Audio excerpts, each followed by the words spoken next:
Cómo criar a las hijas, escrito por el doctor James Dobson. Capítulo 3. El bello sexo.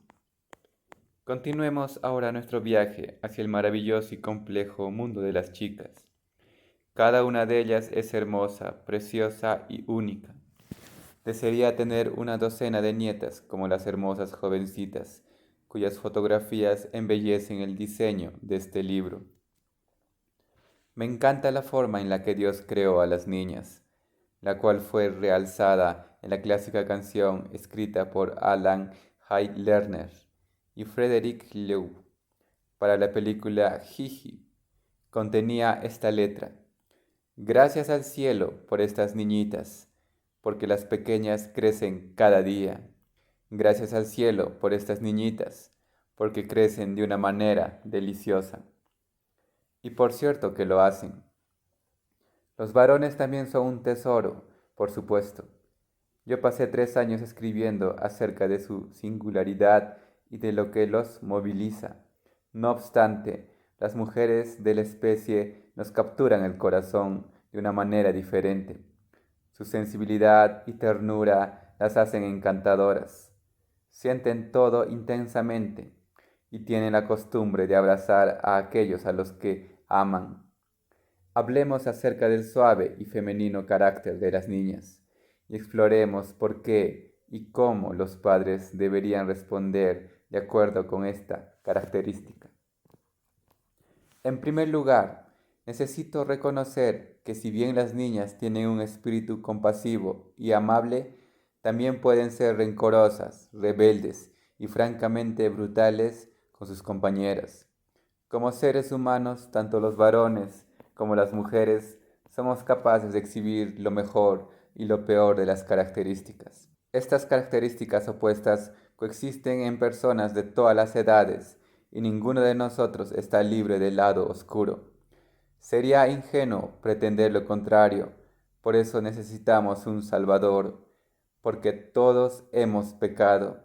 Nadie puede alcanzar la meta gloriosa establecida por Dios. Romanos 3:23. A pesar de ello, el Creador puso en el bello sexo una condición encantadora y amorosa que debería ser reconocida y cultivada. Protegerla y satisfacerla durante los años formativos es como verter agua fresca en una delicada flor. Las chicas ya crecidas también necesitan ser cuidadosamente nutridas.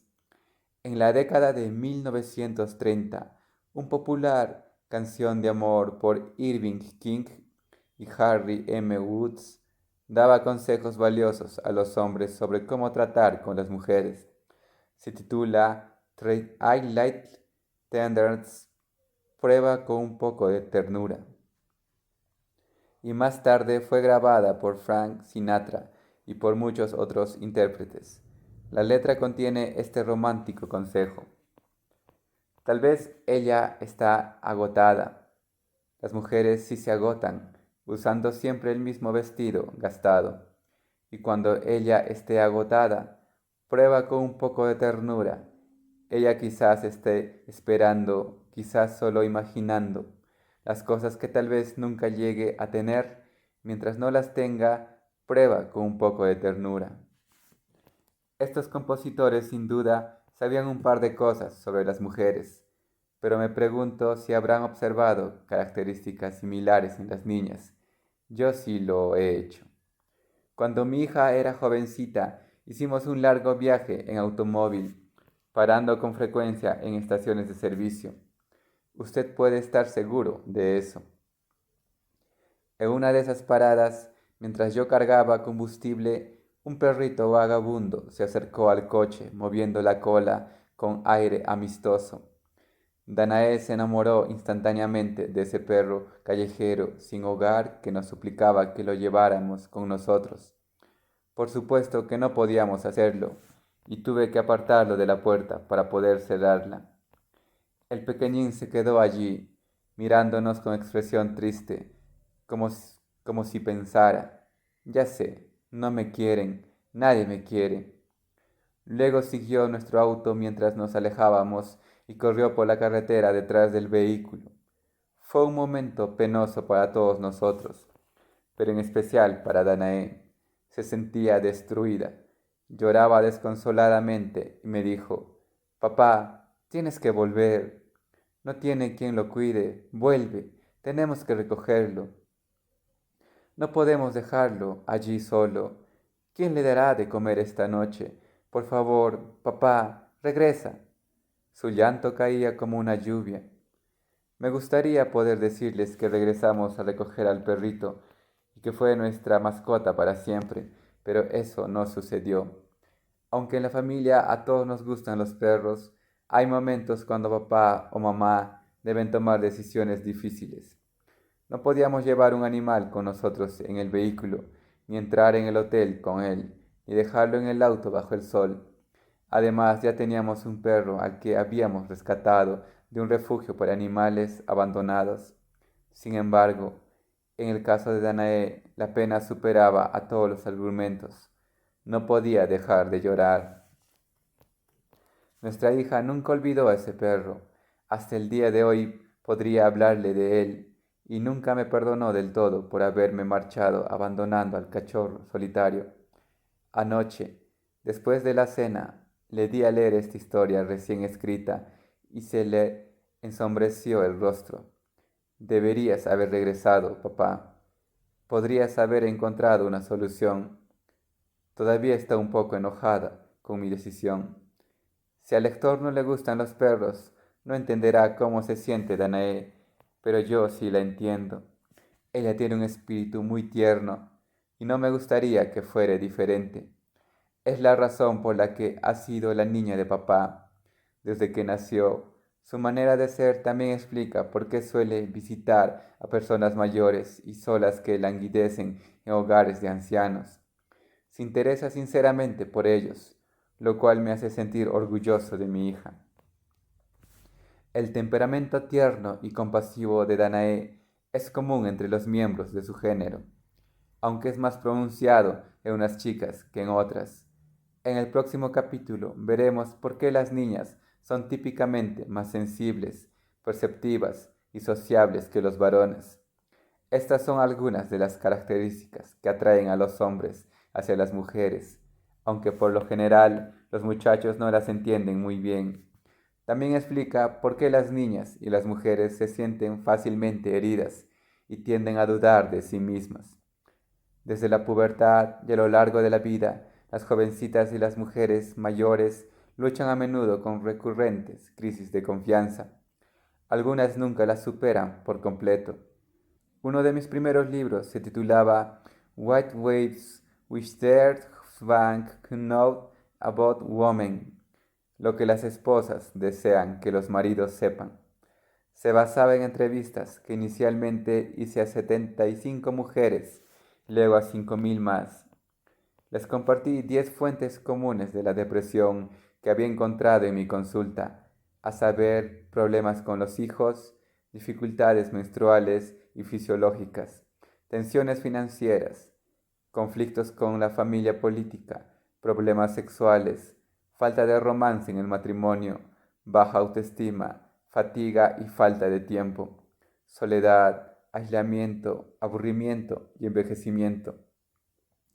Entonces les pedí a las mujeres que ordenaran de 1 a 10 estos asuntos según su propia experiencia. El estudio no pretendía satisfacer los rigores del método científico, porque el muestreo no era aleatorio y no había un grupo de control. Aún así, los resultados fueron interesantes y reveladores. La fuente más frecuente de depresión entre las mujeres era la baja autoestima, que superaba con creces a cualquier otra opción. Más del 50% la ubicó en el primer lugar y 80% entre las 5 primeras. Las 75 mujeres que sirvieron como grupo para la investigación inicial eran jóvenes, atractivas y casadas. Todos tenían hijos pequeños y vivían en vecindarios de categoría. La mayoría se había graduado en la universidad y pertenecía a iglesias cristianas sólidas. No obstante, la mayoría decir enfrentar ataques recurrentes de depresión y altibajos de confianza. Cuando apliqué el breve cuestionario a otras 5.000 mujeres, confirmé mis hallazgos anteriores. Mi conclusión sobre la base de este estudio y de otros más rigurosos es que la sensibilidad sobre la que he estado escribiendo tiene una desventaja. Las mujeres adolescentes y mayores se sienten más fácilmente heridas que los varones, y muchas de ellas pasan toda su vida sintiéndose inadecuadas. El dolor experimentado de niña o adolescente como resultado de las burlas, amenazas, rechazo, así como el sufrimiento de las heridas que se originan en el seno de familias disfuncionales, son experiencias que se recuerdan penosamente mucho tiempo después. Me desempeñé como psicólogo escolar antes de pasar a la docencia en otros niveles y vi evidencias de esta vulnerabilidad en la mayoría de los estudiantes femeninas. No se consideraban lo suficientemente hermosas o aceptables por sus compañeros. No se consideraban valiosas. A continuación comparto algunos testimonios de este patrón en mujeres de gran éxito. Chris Evert fue la número 1 del mundo en el tenis. Era bonita, alegre y el tesorito soñado de todos cuando hizo su increíble debut en el deporte a los 16 años. No había trofeo que ella no hubiera ganado. Sin embargo, esto es lo que dijo de sí misma. No tenía idea de quién era ni de lo que podía ser. Fuera del tenis me sentía deprimida y asustada, porque tanto en mi vida había sido definido por el hecho de ser una campeona de tenis. Estaba completamente perdida. El éxito que hacía sentir que era alguien me hacía sentir hermosa. Era como estar adicta a una droga. Necesitaba los triunfos, los aplausos. Los necesitaba para tener una identidad.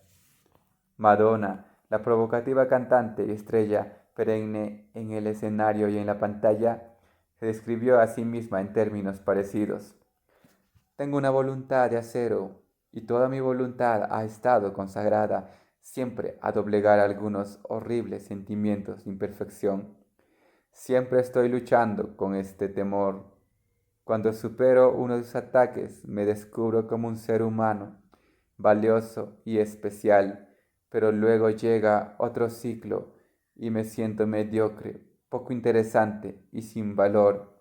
Y tengo que buscar la manera de liberarme de eso una y otra vez.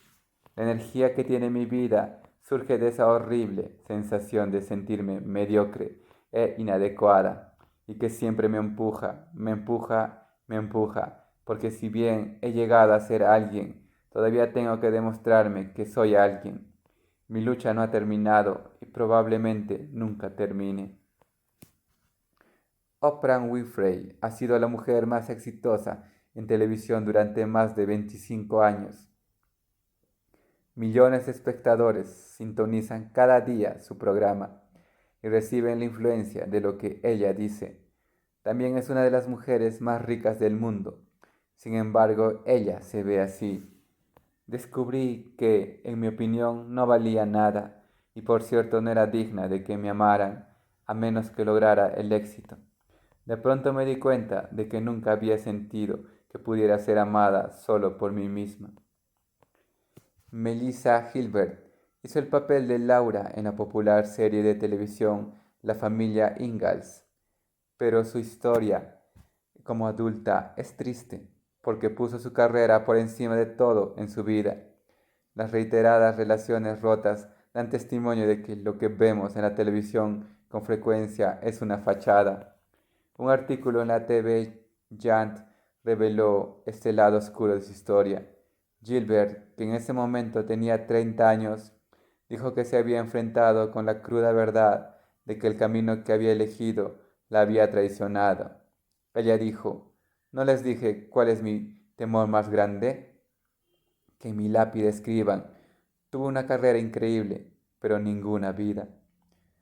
Joan Kennedy, que fue la primera esposa del difunto senador Ted Kennedy, fue una de las mujeres más glamorosas del mundo. Era una modelo que hacía que todos los hombres giraran su cabeza para mirarla. Yo era uno de ellos. Los vi al senador y a ella desde muy cerca en 1968, durante una conferencia de la American Academy of Pediatrics, Academia Estadounidense de Pediatría, en Chicago. Ambos brillaban con su belleza y encanto, pero Joan no se daba cuenta de su halo. Durante la campaña presidencial de 1980, comenzó a consultar a un psiquiatra regularmente. Ella dijo, había perdido la confianza en mí misma. De la única cosa que estaba segura era de ser una mujer joven y muy atractiva, que tenía una buena figura. Los Kennedy son excelentes en todo, y yo soy un fracaso. Cuando escucho rumores de que Teddy era un mujeriego, dijo, eso tocó el centro de mi autoestima. Comencé a pensar que tal vez no era tan atractiva, o ya no era atractiva, o qué sé yo. Y era muy fácil decir que si así están las cosas, más me valía tomarme un trago. Muy pronto Joan se volvió alcohólica. Hay innumerables ejemplos que podría citar sobre mujeres espléndidas, admiradas y respetadas, desde Ava Gardner a Marilyn Monroe, que nunca se sintieron del todo conformes en su propia piel. Caramba, el problema se presentó en mi propia casa. Me sentí consternado cuando poco después de casarnos descubrí que Shirley tenía los mismos sentimientos de sentirse inadecuada. Había sido Miss Todo en la universidad, reina de la fiesta de exalumnos, mujer más destacada de su año, delegada estudiantil de su clase. ¿Quién es quién en los colegios y universidades norteamericanos y una de las chicas más populares de la escuela? Era hermosa y había muchachos que la perseguían desde que llegó a la universidad. Todos amaban a Shirley y yo también. Sin embargo, durante nuestro primer año de casados, descubrí que guardaba dudas secretas acerca de sí misma y que me las había ocultado durante nuestro noviazgo de 3 años. Para mí no tenía ningún sentido el que Shirley no se apreciara. Entendía que algunos de sus sentimientos provenían de ser la hija de un alcohólico y de crecer en un vecindario pobre, pero esas influencias seguían persistiendo aún después de que ella se había alejado de casa. De todos modos, los sentimientos de ineptitud eran reales, y porque la amaba yo debía ayudarla a encararlos. Entonces me dispuse a reparar el daño. Shirley está ahora completamente recuperada y en mi opinión es una de las mujeres cristianas más respetadas en el país. La he visto subir con toda confianza a un escenario para encarar una audiencia de 16.000 hombres y mujeres. Sin embargo, así como pude descubrir en mi esposa el fenómeno de poca autoestima, puede ser irracional y no siempre está vinculado con causas obvias. En alguna medida define a toda mujer y comienza en la infancia. John y Stacy Eldridge describieron esta naturaleza en su libro titulado Captivating Unveiling the Mystery of a Woman Soul, cautivante, revelando el misterio del alma de una mujer. Ellos escribieron, como verás, cada pequeña niña y cada pequeño varón hace una pregunta fundamental, pero son preguntas muy diferentes. Según si eres un varoncito o una niña, los varones quieren saber, ¿tengo lo que hay que tener? Todos esos juegos de lucha y rodadas por el piso, esos disfraces y aventuras de superhéroes, muestran a un chico que está buscando demostrar que tiene lo que hay que tener. Fue diseñado a la imagen de un dios guerrero. Casi todo lo que hace un hombre está incentivado por su búsqueda de confirmación, ese anhelo que tiene de encontrar respuesta a su pregunta. Las niñas se preguntan, ¿soy bella?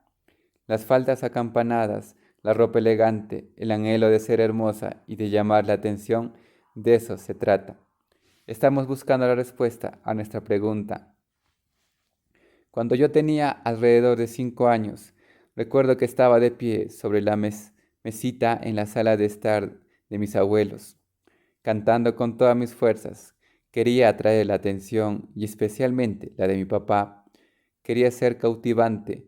Todas queríamos serlo, pero para la mayoría de nosotras, la respuesta cuando éramos pequeñas era: no eres cautivante, bájate de la mesita. Casi toda mujer adulta está incentivada por el anhelo de que se deleiten en ella, de ser hermosa, de ser irreemplazable, de que su pregunta sea respondida con un sí. En lo profundo de nuestro corazón, la pregunta permanece y sin respuesta, o permanece respondida de la misma manera que durante nuestra juventud.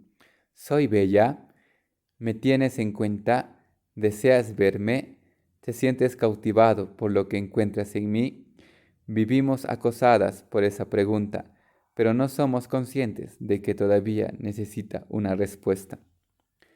Algunos de mis lectores sin duda se preguntarán: entonces, ¿qué podemos hacer los padres sobre esta pregunta no respondida dentro de nuestras hijas? ¿Cómo podemos criarlas para que sean mujeres seguras? ¿Hay alguna manera de preservar su ternura y feminidad y a la vez fortalecer su personalidad? Creo que hay muchas maneras de inculcar una autoestima sana en las niñas, pero comienza con la seguridad de una familia amorosa. Concretamente, depende de un papá que la cuide y le dé seguridad. Las mamás también son vitales de innumerables maneras, pero la autovaloración de las niñas pende precariamente de su relación con sus papás. Este concepto se desarrolla en otro maravilloso libro que espero compren y lean después que hayan terminado de leer el mío. Por supuesto, fue escrito por la pediatra Meg Mecker y se titula Strong Fathers, Strong Daughters, Padres fuertes, hijas felices. Esto es lo que la doctora Mecker escribe acerca de la forma en la que están hechas las chicas. He observado a las hijas conversar con sus papás. Cuando entran a la habitación, ellas cambian. Toda en relación a ellas cambia. Sus ojos, sus bocas, sus gestos, su lenguaje corporal. Las hijas nunca son tibias en la presencia de sus papás. Quizás den por sentado a sus madres, pero no a ti. Se iluminan o lloran. Te observan intensamente. Están pendientes de tus palabras. Anhelan tu atención y la esperan en un estado de frustración o de desesperación. Necesitan un gesto de aprobación, una señal de estímulo o aún un simple contacto visual que las haga saber que te importan y que estás dispuesto a ayudarlas. Mientras está contigo, tu hija se esfuerza más para destacarse cuando tú le enseñas, aprende más rápido cuando tú la guías, adquiere confianza. Si entendieras de verdad cuánto puedes influir en la vida de tu hija, te sentirías aterrado, abrumado o ambas cosas.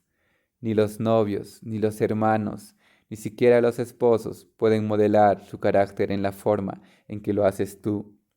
Tendrás influencia durante toda su vida porque te confiere una autoridad que no concede a ningún otro hombre.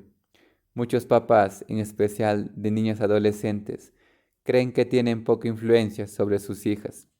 Ciertamente menos influencia que los compañeros de su hija o que la cultura pop, y piensan que sus hijas tienen que encontrar el rumbo en la vida por su propia cuenta. Sin embargo, tu hija enfrenta un mundo notablemente diferente del que te tocó enfrentar cuando estabas creciendo. El de hoy es menos amistoso, no tiene anclas morales y es francamente peligroso. Es difícil encontrar ropa de niñita para las mayores de 6 años. Muchos diseños se proponen mostrarla como una niña seductora de 13 o 14, que busca atraer a chicos de más edad. Entrará en la pubertad a una edad más temprana que las niñas de 1 o 2 generaciones anteriores, y los varones estarán mirando que a ella le crece el busto de los 9 años. Ella verá insinuaciones sexuales o escenas de comportamiento sexual, obvio en las entrevistas o en la televisión antes de alcanzar los 10 años. Sea que lo apruebes o no, aprenderás sobre el SIDA y el VIH en la escuela primaria. y probablemente también aprenda cómo y por qué se transmite. Debes detenerte, abrir los ojos y tomar nota de lo que tu hija enfrenta hoy, de lo que enfrentará mañana, dentro de 10 años. Es duro y tremendo, pero así son las cosas. Aunque tú quieres que el mundo sea prudente y amable con ella, en realidad su crueldad supera a la imaginación. Aún antes de que sea una adolescente, aunque ella no participe en nada desagradable, todo está a su alrededor: la promiscuidad sexual, el abuso de alcohol, el lenguaje obsceno, las drogas ilegales, los muchachos y hombres inescrupulosos que quieren conseguir algo de ella. No me importa si eres un dentista, un conductor de camiones, un director gerente o un maestro de escuela. No importa si vives en una casa de 900 metros cuadrados en la campiña de Connecticut o un departamento de 90 metros cuadrados en Pittsburgh. La fealdad está en todas partes. Hubo un tiempo en que la fealdad estaba de alguna manera contenida. Las pandillas, los traficantes de drogas y la mala gente estaban en sectores definidos, en ciertos vecindarios y en ciertas escuelas. Ya no es así. La fealdad está en todas partes. Tú marcarás la diferencia en la vida de tu hija. Tienes que hacerlo, porque lamentablemente tenemos una cultura popular que es perjudicial para las niñas y las mujeres jóvenes. Y hay una sola cosa que se interpone entre este mundo y su hija: tú. Los papás inevitablemente modifican el curso de la vida de sus hijas y hasta pueden salvarlas. Desde el momento que pones tus ojos en su cuerpecito húmedo recién salido de la madre hasta que se va de tu casa, el reloj está marchando. Ese reloj que registra las horas que pasas con ella, tus oportunidades para influenciarla, para formar su carácter, para ayudarla a encontrarse a sí misma y a disfrutar de la vida. El enfoque de la doctora Mecker es brillante, incluyendo su turbadora mención de la fealdad en el mundo de hoy. Sin duda, la crueldad de la cultura supera a la imaginación y es una amenaza para la salud física y emocional de las niñas de esta generación. Apunta en forma directa a la sexualidad femenina desde los comienzos de la adolescencia o aún antes, y continúa hasta la adultez. Si ellas no tienen un padre que las proteja y las defienda, con frecuencia se enfrentan solas contra fuerzas formidables. En pocas palabras, la influencia que ejercen los papás, para bien o para mal, sobre sus hijas, alcanza a todos los aspectos de sus vidas. En especial, esta influencia forma y estabiliza el sentido de valor de las hijas y mantiene vivo el espíritu tierno al que hice referencia. Animo a los padres y a las madres, pero especialmente a los padres, a esforzarse por la construcción del concepto que sus hijas tienen de sí mismas. Dígale que es preciosa cada vez que tenga la oportunidad de hacerlo. Abrácela, destaque sus características admirables, construya su confianza dándole tiempo y atención, defiéndala cuando enfrente una lucha, hágale saber que tiene un lugar en su corazón reservado solo para ella. Nunca lo olvidará. Mamá, su trabajo es hacer que salga a la luz lo mejor de su hija. Ella también necesita su estímulo y confirmación. Hablaremos más de su función en los capítulos 5 y 7. Papás y mamás, permítanme hacerles una sugerencia que quizás no quieran escuchar. La buena crianza casi siempre requiere sacrificio. La infancia dura apenas un momento, pero hay que darle prioridad mientras está pasando delante de sus ojos. Observe cuidadosamente a sus hijos. Piense en lo que están sintiendo y tome en cuenta las influencias que reciben. Luego haga lo que sea mejor para ellos. Reconozco que es difícil lograr una vida familiar exitosa. Nunca es perfecta y con frecuencia es problemática. Sé que mientras procura satisfacer las necesidades de sus hijos, también enfrenta sus propios desafíos. Algunos de ustedes son padres solos y tienen recursos financieros limitados. Otros padecen enfermedades, discapacidades o adicciones. Otros tienen hijos rebeldes y difíciles de manejar. Lo último que quisiera es agregar presión o sentimientos de frustración.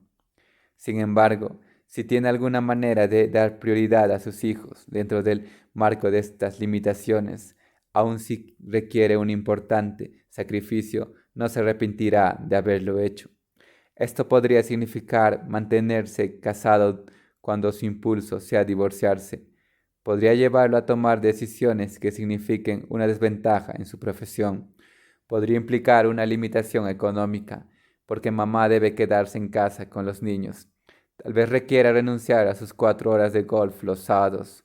Lo que digo es que, como yo lo veo, los niños valen todo el sacrificio que hagamos por ellos. Fue esta perspectiva la que me guió a dejar mi cargo como profesor de pediatra en la Escuela de Medicina de la University of Southern California. Parte de mi responsabilidad en ese cargo gratificante era visitar 15 principales centros médicos en el país 2 veces al año, lo cual me alejaba de casa con frecuencia. Cuando mi padre me señaló lo que mi ausencia provocaba en la familia, renuncié con el fin de pasar más tiempo con ellos. Admito que el logro profesional, con todos sus beneficios, era como un fruto al alcance de mis manos, y por un tiempo fue muy dulce. Para ser sincero, cuando dejé la cátedra, sentí que me alejaba de la buena vida. Era algo difícil de hacer para un tipo ambicioso, pero fue la decisión correcta. A medida que pasaron los años, descubrí que en realidad no perdí casi nada. Simplemente encontré otras maneras de usar mi capacitación y mis oportunidades, y me sentí más realizado que si me hubiera quedado en esa otra vida. Ahora agradezco a Dios que mi padre me aconsejó darle prioridad a mi familia. El premio fue la relación maravillosa que ahora disfruto con nuestra hija y nuestro hijo ya crecidos. En resumen, espero que encuentre la manera de dar a sus niñas y varones los grandes beneficios de un hogar seguro y afectuoso. Es el camino más conveniente para preservar la luz que brilla en sus ojos. En el próximo capítulo nos ocuparemos de mirar en detalle el cerebro femenino. Es una maravillosa en su diseño y singularidad. Es imposible comprender a las niñas sin antes conocer las variables fisiológicas, neurológicas, hormonales y genéticas que las hacen como son. Creo que este análisis le resultará interesante y útil para ayudarlo en el trato con sus hijas. Para cuando haya logrado entender mejor a las pequeñas, llega la pubertad como un tornado y provoca un revoltijo con las reglas y las expectativas. Eso es lo que determina que la tarea de criar a los hijos sea una de las experiencias más desafiantes en la vida. Estas pequeñas criaturas, que son las niñas, son mucho más complicadas que sus hermanos, créanmelo. Cerraré este capítulo con la letra de una canción que me encanta. Se titula The Hope Song, la canción del cofre de esperanzas, y fue interpretada por Stephanie Bentley. Su mamá le compró un cofre de esperanzas para que ella guardara sus sueños dentro de él, todos sus preciosos recuerdos, las cosas pequeñas que ella quisiera esconder, una varita mágica, una vieja muñeca de trapo, algunas perlitas de fantasía, porque al fin de cuentas, una niñita es pequeña solo por un tiempo, y los corazones tiernos necesitan una estrella para formular sus deseos.